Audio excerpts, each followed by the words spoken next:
Welcome to the Prepper Homestead Workshop. One of the more prevalent concerns in the past few years is getting caught in civil unrest. And with our election coming up here in the United States and everything else that's been going on this year, it seems like more of a possibility than before. So, you've got to think about these things. Now, I'm, like most of you, I still work. And part of that work involves me traveling sometimes. So, with the election coming up and the elevated possibilities of civil unrest in some of the major cities I have to travel through, these are some of the precautions and extra things that I've put in my vehicle and some of my way of thinking about it. Now, first and foremost is, watch the news, keep an eye on things before you leave home. You need to kind of know what's going on in the area you're going to be traveling through. There's no job that's worth putting your life at risk. If I had to go through somewhere where there was riots, I would cancel that trip. I would lose some money for safety's sake. So number one is, intelligence. Keep an eye on things and get the scanner codes, the police scanner codes and emergency service scanning codes of the areas you're going to be traveling through. You can get an app on your phone and program them into there. For the ones that have gone digital, for the ones that are still analog, you can get a scanner, or you can get a UHF, VHF handheld radio. You can program them in there and listen to them.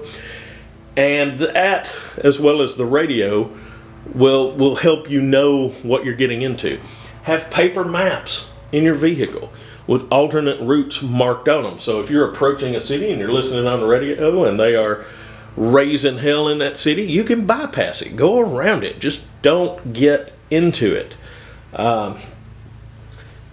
Have notes on what the scanner codes are in the areas you're driving through. Have all this taken care of beforehand. Second of all, your clothing. If you're going in an area where you might encounter civil unrest, protest, riots, whatever you want to call them, your clothing needs to be of a rugged variety. You don't need to be wearing flip-flops or Crocs. You need to have on a good pair of solid footwear, boots or shoes that you can move well in, that give you support, that are tough. You need to have on the rest of your clothing needs to. You don't want to look too much like either side of the political spectrum. You need to have rugged pants on. Blue jeans would be good. Some kind of work pants that were rugged. A shirt that provides you a protection from the elements, but you can still move in. A jacket, but you might not want to wear all black because you might get identified with the groups that wear all black. You might not want to wear tactical clothing that would make you look like groups on the other side of the spectrum. You want to remain as neutral looking as possible. Now, fortunately, where I live and most of the places I travel are in the southeast, and we have I don't want to say loose, but it's a gun-friendly areas.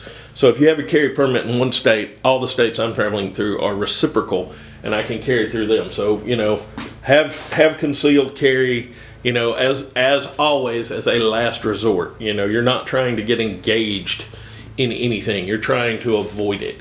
Also have, food and water in your vehicle in case you're just, where they block traffic and people are stuck in traffic for hours. Have a paperback book. Have food and water. That's not a physically dangerous situation, but you need to be prepared for that as well.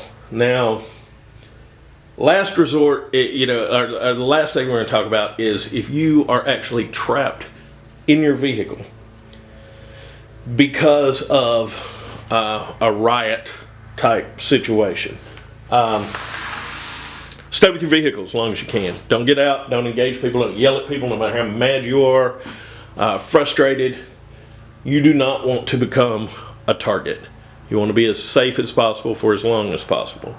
Now, something that you can have in there that would be handy is a gas mask. You know, and this is, yeah, there's been a lot of tear gas, there's been a lot of bear spray, there's been a lot of things that you know, once you get that in you and own you, you know, you're not functioning at 100%. And if you're in a situation like this, you need to be functioning at 100%. So it would not hurt to have a gas mask. And now, let's say you've had to abandon your vehicle. You've got to bail out. You are not going to be, well, if you're smart, you're not going to be actively participating in the riot or the civil unrest. You just need to get out of there. And realistically, the best way to avoid getting hurt is to have superior firepower, not to use in any offensive type of way.